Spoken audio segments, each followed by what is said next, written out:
summer is just about over. Next Sunday is the last day of summer. I don't know how that makes you feel about being the last day of summer. Um, you might be like this guy, you just no, summer can't be over yet. We need a little bit more longer, a little bit longer. Um, what happens when summer is over? Well, it's kind of time to get back to what we call normal, whatever that happens to be for you. For most, it's getting back into this daily grind of get up, get the kids up. If you got kids at school, get them off to school, go to work, come home, make dinner, go to bed so that you can get up next day and do it all over again. But you might be like this guy who says, please don't make me go to work today. But as the expression goes, we get into the same old grind, don't we? That's the same old, same old. But the problem with the same old is the same old thinking produces the same old results. If you want to have new results in your life, you need to develop a new way of doing things, a new way of thinking.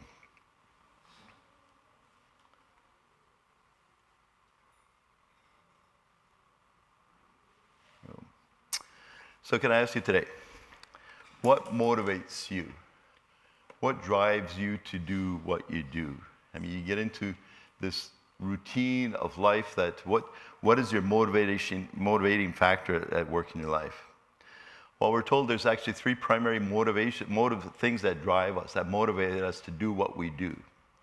One is that we're told that it's the drive or the pursuit of pleasure.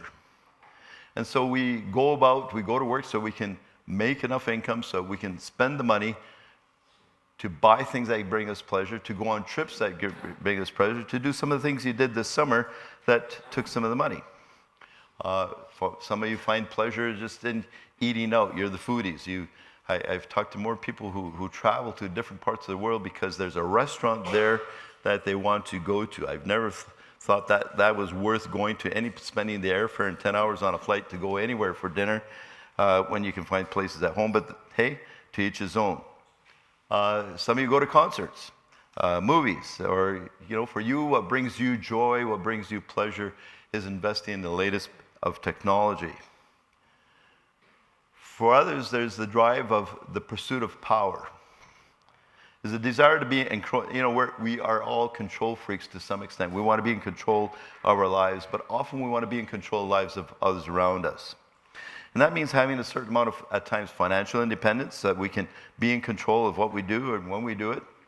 But it also may be coveting or going after positions of power so that we have control over other people.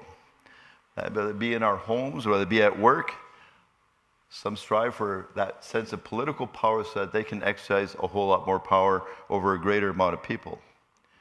To some extent, as we chase after power, it's the prestige that goes with that position, with that power, that becomes significant in their lives. To a great extent, the desire for prestige comes from those positions of power. We simply want to be recognized as being important. But there's one drive that really underlies all of these, whether we recognize it or not. It is the thing that is behind these two first drives. It's fueled by the need for that we have as human beings to have a sense that our life matters, that life really means something, that there's a deeper meaning to life. Viktor Frankl, who was an Austrian Jewish psychiatrist, very young at the outbreak of World War II, was picked up by the Nazis and spent 3 years during the Second World War in incarceration and different kind of camps there that were extermination camps. He noticed that one thing, that there were always some who took it upon themselves to invest in the lives of others. They would go around and check and see how their inmates, their fellow inmates were doing, even giving their last piece of bread when that meant for them going without food. One of his conclusions was that the more one forgets about himself, by giving himself to a cause or to serve another person or to love, the more human he is and the more he actualizes himself, the more sense of purpose that he finds in his life. What man or human beings actually, he concluded, is not tensionless state, not to be free from all stress and tension, but rather the whole idea of striving and struggling for some kind of goal that is worthy of them, that is greater than them themselves. See, the primary motivation for living is to find meaning in life, he wrote later on. And the success and happiness cannot be pursued in and of themselves because you'll never attain them. But rather, success and happiness are the side effects, the fringe benefits, the kind of what happens when we find that sense of deeper meaning in life when we begin to live for it.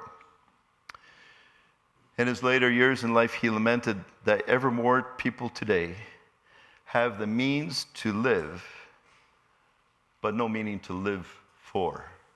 Can I say that again? Because it may affect some of you. It may apply to some of you. People today may have the means to live and to do so much more with that than what would have otherwise thought possible, but no deeper meaning to live for. So what about you? What gives meaning to your life? Is it your work? Is it the job you do, the position that you have? Is it the possessions, driving the right kind of car, living in the right kind of home, going on the right kind of trips? How do you identify yourself? Because when we're asked, who are you? The identity, the way we identify ourselves is often the source of greater meaning that we strive after that gives us meaning in life. But perhaps more importantly, is what gives meaning to your life something that really matters? And really matters in the larger scheme of things in life. And if you consider yourself a follower of Jesus, is it something that ultimately matters to God? Let me say this, that I think our work matters to God. So it's not that you have to be a pastor, a missionary, or doing something out there. It's how we go about that work in a sense that gives it a deeper meaning that matters to God. My concern here as your pastor is that we together will get back into the same old grind, not only in our personal lives, but here at the church as well, in the way we go about doing church. And a year from now, we're going to look back, and it's going to feel like somewhat of a lost year, because nothing will have changed. We will be the same then as we are today.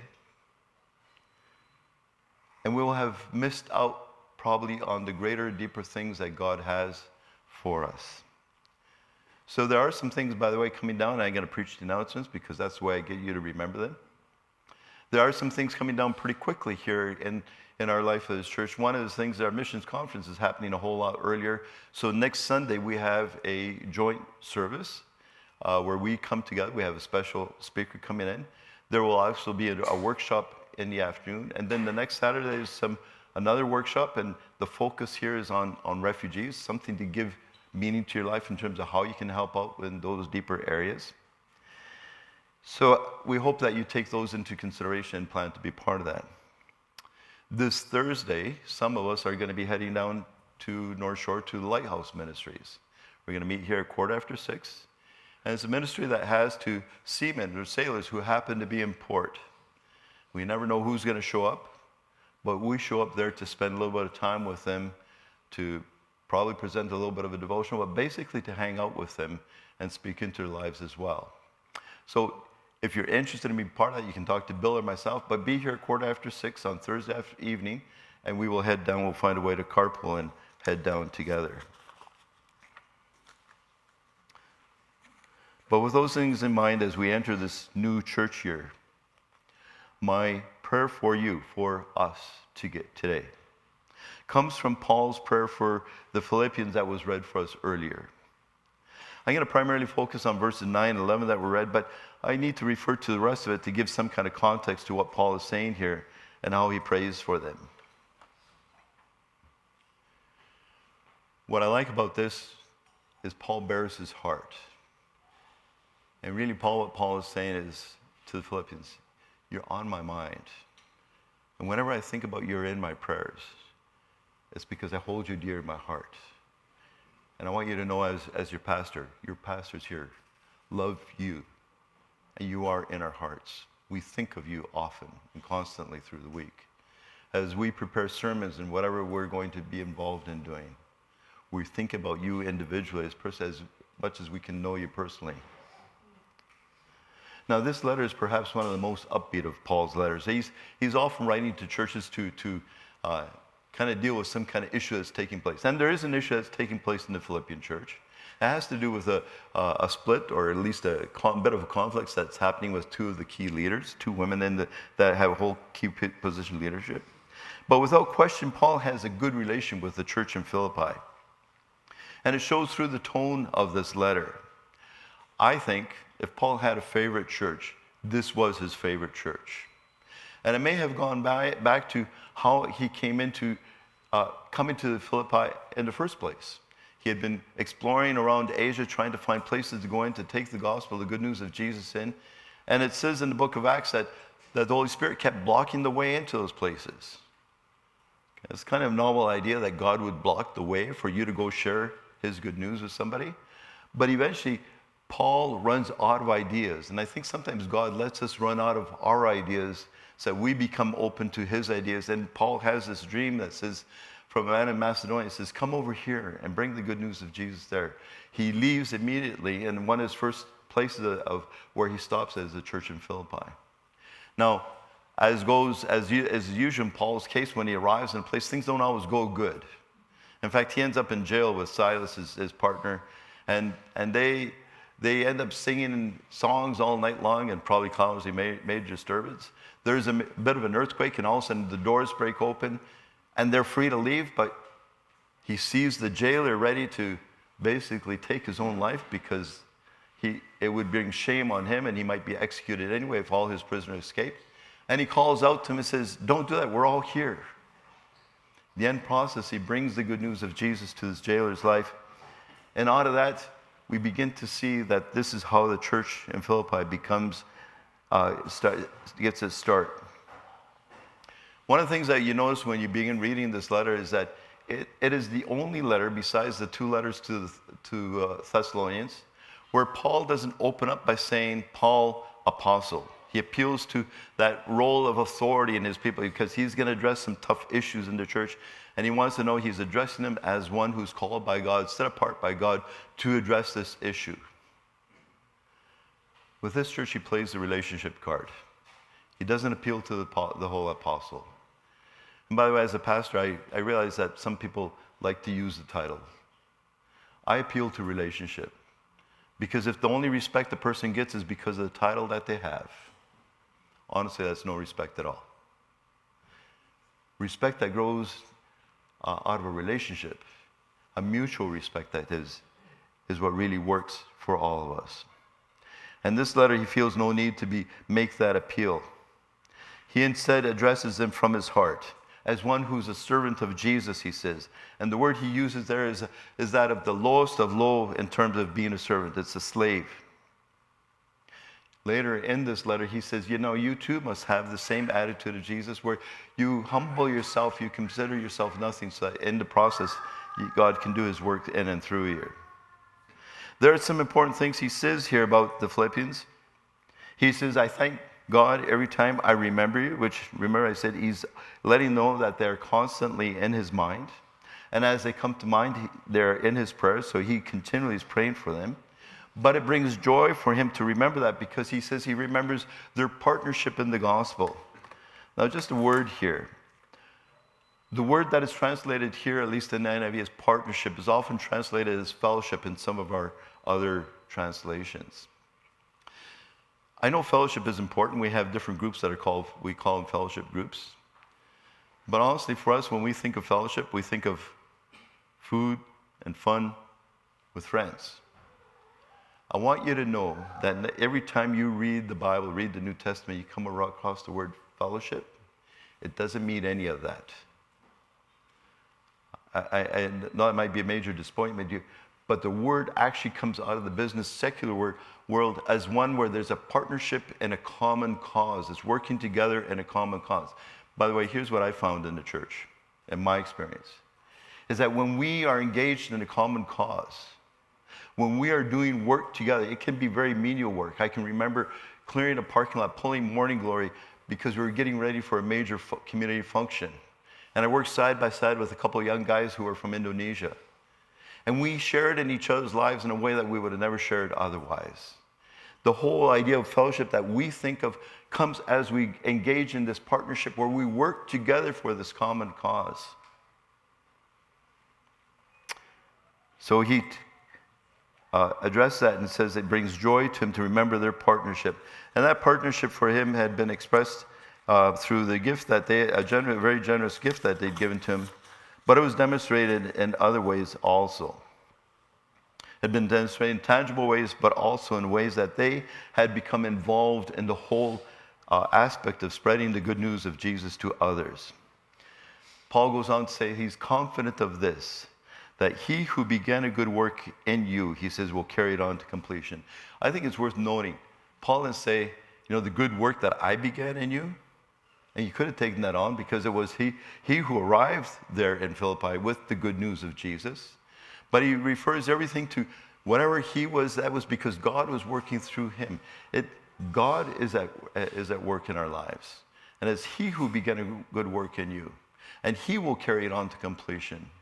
And we need to have the same confidence here that God who began the good work in you, whether it was years ago, whether it was just last week, whatever good work God has begun in you, he is the author and the finisher of your faith.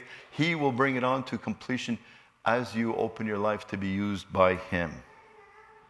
And so with that in mind, the relationship he has with them, and they comes into this Paul's prayer for them, and that's what we're going to look at right now.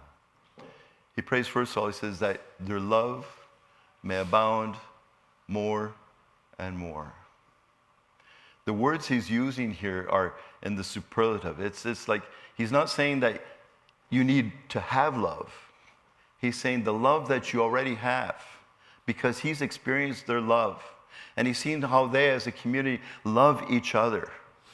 He says, don't be content to stay where you are, but may you experience that in increasing measure. May you be open to greater ways that you can experience this God, this love, and may it abound in many different ways. May it overflow. The literally meaning is says, well, it may be filled to overflowing in your lives. Don't be content to stay there. May it abound. How? More and more in knowledge and in insight. And so what's the knowledge bit? We think of knowledge as gaining information. But the word here Paul is using is one, it has an intensive form of knowledge that is gained by firsthand experience. And I think what he's referring to here is may your love abound, may your love grow as you experience and get to know the love of God at work in your life, because that's how we know love. We know love because God first loved us. That's how we know what love is, what true love is. We know love because God first loved. And as we experience that love in increasing measure in our lives, Paul is saying, it'll overflow out of your life. It cannot help but overflow. May it overflow in knowledge that is first-hand experience. The word that he's using is knowledge that comes into a first-hand experience. And may it overflow in a depth of insight and understanding how that love can be put to work and how you can love others as well. May it overflow from your life. All of us overflow with something at different times, don't we? What about you? What would those who know you best, those who live in your home with you and see you behind closed doors where nobody else sees you, those you work with, what would they say overflows out of your life? Is it anger? Is it bitterness? Is it resentment? Paul is saying, let love overflow. Here's the thing. Love can't overflow from our lives unless we are also experiencing that. The love we are able to give to others to demonstrate that the love that overflows out of lives is directly proportional to the love that we have experienced ourselves. And when we are finding it difficult, when we find other things overflowing in our lives other than love, what we really need to do is engage in some deep soul searching. Here's what that love is. And I want to take you through a bit of a reflective pause here and read through that chapter, just some verses on what is called the chapter of love in 1 Corinthians 13. We most often hear these words at weddings. And it's almost like we think, yeah, that applies to the couple. Isn't that nice? They love each other and they're getting married. Understand, Paul didn't write this for married couples. Yes, it should apply to their married couple's life. Okay, no problem. He's writing it to the church of Corinth that was filled with factions and divisions and had a lack of love for each other. And he said, you guys have to smarten up. You need to experience God's love. So this is the kind of love that overflows from you into your life as a community of followers of Jesus. So here they begin as I read them for you, and I just want to pause here. And I want you to just pause for a minute at each one and reflect how this does or does not overflow in your love. Love is patient.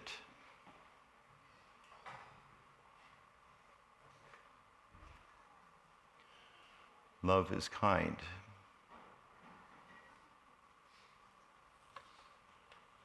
Love does not envy, does not boast,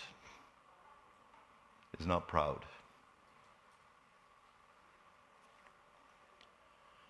Love does not dishonor others, is not self-seeking, is not easily angered. It keeps no record of wrongs. Love does not delight in evil, but rejoices with the truth. Love always protects, always trusts, always hopes, always perseveres. Love never fails. Paul would say this is the love that should be overflowing from our lives.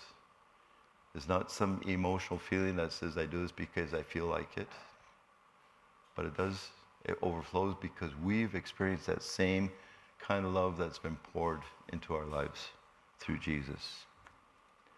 But love is not an end in itself.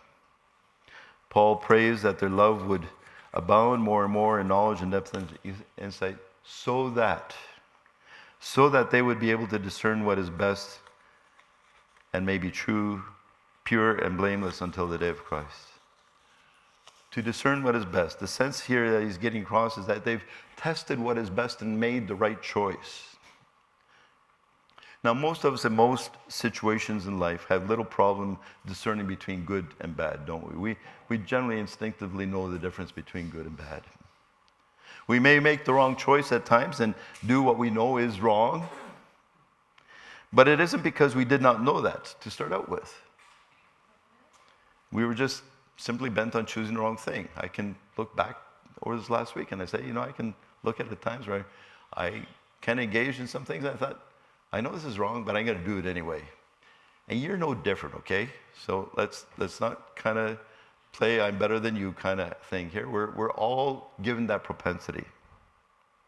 Sometimes we're just plain lazy and hard to admit that, I know, and it just seems like too much work to do what's right and to do the good thing. It takes too much effort to go after what is best. It's a lot easier to settle for good. In fact, we often say, that was good enough.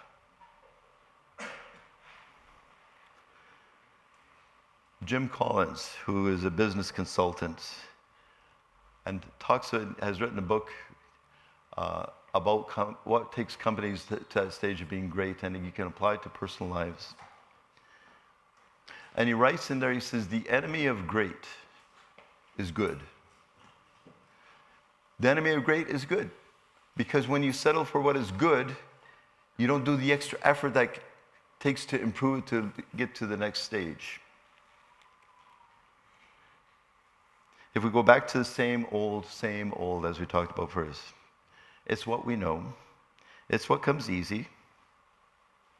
But remember, the same old thinking produces the same old results. We'll never grow. We'll never be any different than we are today if that's how we go. And that applies to our church as well as our personal lives. I have a book on my shelf. It's an older book by, I think, a guy by the name of Ralph Neighbor. He said the title of the book is called The 7 Last Words of the Church. You know what they are? We never did it that way before. Now, I've been around churches long enough in my life to know that that is the mantra of most churches, okay? We get steeped in how we've done things last year and 5 years ago and 10 years ago, and we never did it that way before, so now we're going to do it this way today and from here on in. Same old thinking produces the same old results.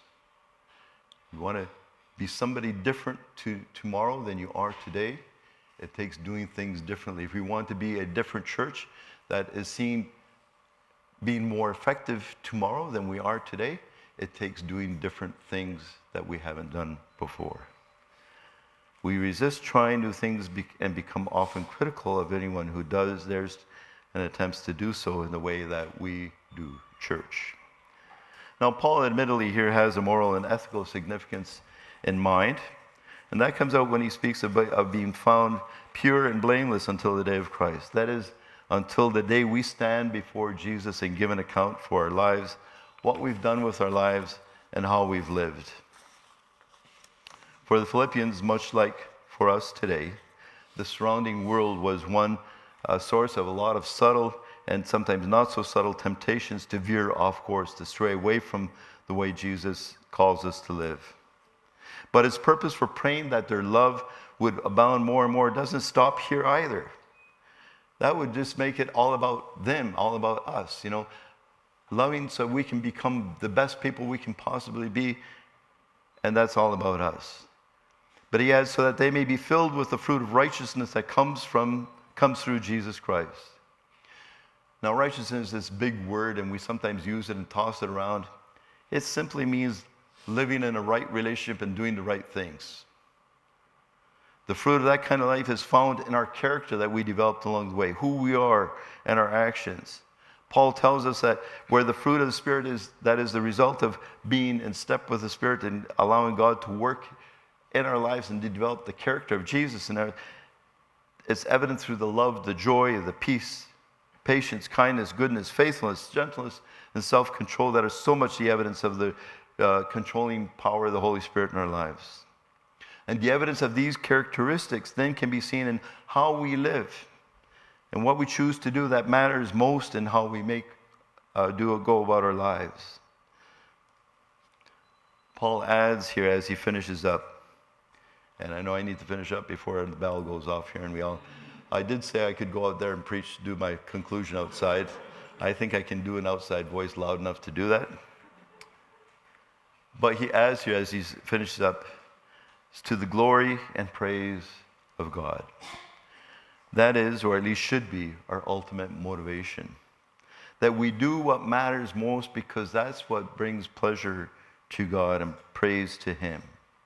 We live for the approval of God rather than the applause of people. We live in a world where we are constantly feeling the need to ask and seek the approval of others, aren't we?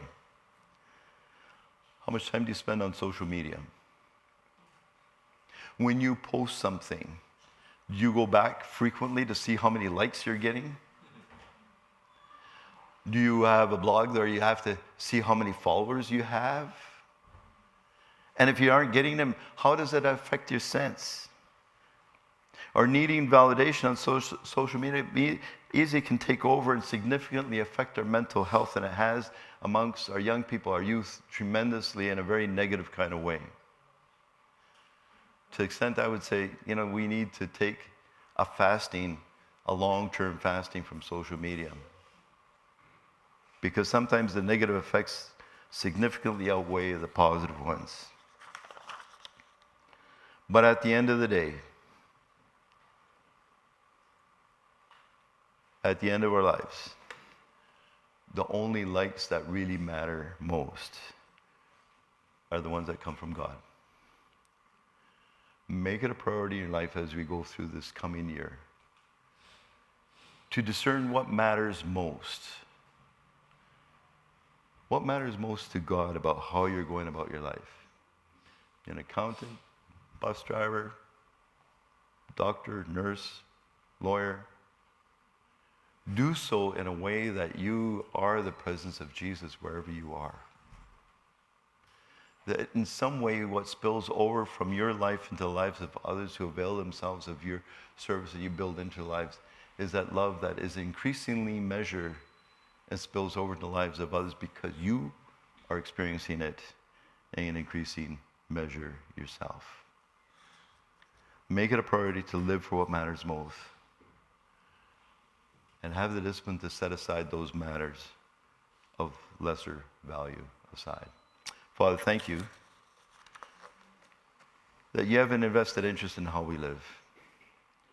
Not because you want to be controlling our lives and spoil our fun like sometimes we picture you, but because you want us to discover and experience greater fulfillment in life that comes from living a life differently than we often do so, or with differently the way the world conditions us to think is the way to live. May we together as a community of faith, as well as in our personal individual lives, seek for ways that we can live for your approval rather than the applause of others. Thank you. In Jesus' name.